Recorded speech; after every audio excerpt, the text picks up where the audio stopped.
Hello বন্ধুরা, সকলে কেমন আছেন? আজকে আমি আপনাদের মাঝে গ্রামের বিনোদনমূলক একটি ভিডিও নিয়ে চলে আসলাম।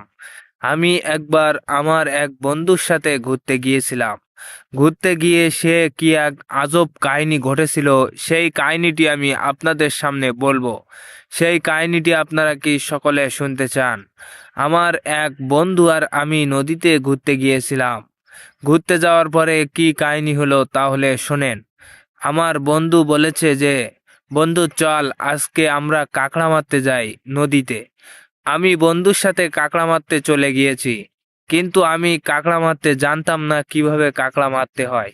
আমার বন্ধু বলেছে, বন্ধু চল আমি তোকে শিখিয়ে দেব কিভাবে মারতে হয়। আমি আমার বন্ধুর সাথে গিয়েছি, বন্ধু আমাকে সাথে করে নিয়ে গেছে। এইবার আর নদীতে আমরা যে দড়ি দিয়ে থোপা তৈরি করি, ওইগুলো পাততে শুরু করি। তারপরে থোপা একটা একটা করে টানা শুরু করে, বন্ধু কাঁকড়া তুলতে থাকে। এরপরে বন্ধু গাছের মাথায় গিয়ে উঠে বসে আছে।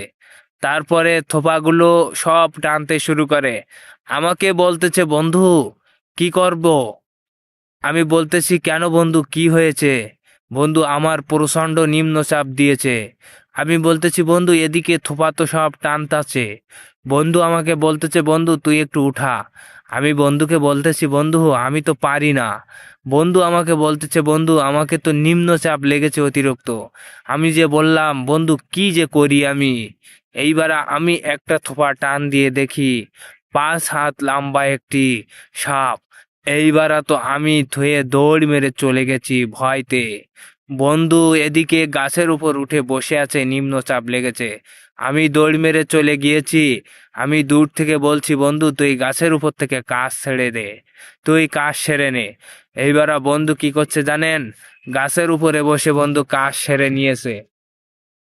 বন্ধুরা, এরপরে আরো অনেক আজব কাহিনী আছে। এবার আমি ওখান থেকে চলে আসলাম। বন্ধু ওখানে বসে কাজ সেরে নিয়েছে। এরপরে বন্ধু আস্তে আস্তে নিচে নেমে এসেছে। তারপরে বন্ধু কাঁকড়াটা তোলা শুরু করেছে। এরপরে আমি বললাম, বন্ধু চল এখানে থাকা ঠিক না। আমি প্রচণ্ড ভয় পেয়েছি। এইবার বন্ধু করলো কি, বন্ধু থোপা টোপাগুলো তুলে নিয়ে আরেক জায়গায় গিয়েছি। আরেক জায়গায় গিয়েও থোপাগুলো সেখানে পেতেছি। পাতার পরে বন্ধু আমাকে বলতেছে যে, বন্ধু এইখানে দিলে কি ভালো হবে? আমি বললাম যে, আমি তো তোর সাথে নতুন আইছি, দেখ কি করা যায়। এখানে দিলে কি ভালো হবে কি খারাপ হবে সেটা তো আমি জানি না, তুই আমার থেকেও ভালো জানিস। এখন কি করা যায়? বন্ধু আমাকে বলল যে, বন্ধু এখানেই দেই। আচ্ছা ঠিক আছে এখানেই দে। এবারে ওখানে দেওয়ার পরে ওখান থেকে থোপাগুলো সব টানতে শুরু করেছে। এবার বন্ধু আবারও গাছের মাথায় উঠলো, সে কি এক আজব বড় গাছ। এবারে আমি বললাম যে, বন্ধু তুই আবার উঠেছিস, আবার এক বিপদ ঘটে যাবে কিন্তু। এবারে বন্ধু বলল, কিচ্ছু হবে না। এইবার আমি দেখলাম যে একটা থোপা টানতেছে। থোপাটি আমি উঠাতে চলে গিয়েছি। উঠাতে গিয়ে দেখি যে 5 থেকে না 7 থেকে 8 হাত এইরকম একটা বাঁশ বেঁধেছে। সেই বাঁশটি তুলে নিয়েছিলাম। নেওয়ার পরে বাঁশটি আবার চলে গেল। এবার হাঁড়িতে কাঁকড়া রাখার জন্য একটা হাঁড়ি নিয়ে গিয়েছিলাম। সেই হাঁড়িতে মনে করেন যে 20 থেকে 25টা কাঁকড়া আমরা তুলেছি। এবার বন্ধু করলো কি, ভাগ করে তিনজনের মধ্যে মিলতেছে না ভাগ করতে গিয়ে। আমরা তিনজন গিয়েছিলাম। পরে আরো দুইজন গিয়েছিল, আমরা প্রথম দুইজন গিয়েছিলাম, পরে আরো দুইজন গিয়েছিল, মোট 4জন গিয়েছিল। 4জন যাওয়ার পরে এবার আমরা ভাগ করব।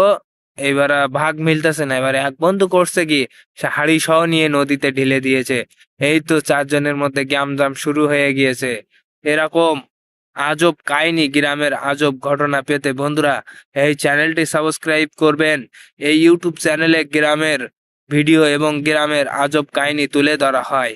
আপনারা সকলে গ্রামের নিত্য নতুন বিনোদনমূলক ভিডিও পেতে কালনা গ্রাম টিভি ইউটিউব চ্যানেল সাবস্ক্রাইব করবেন। পাশে থাকা বেল আইকনটি চেপে দিবেন, অবশ্যই ভুলবেন না। আপনারা কিরকম ভিডিও চান, কিরকম বিনোদনমূলক ভিডিও চান, অবশ্যই কমেন্ট করে জানাবেন। কমেন্ট করতে ভুলবেন না।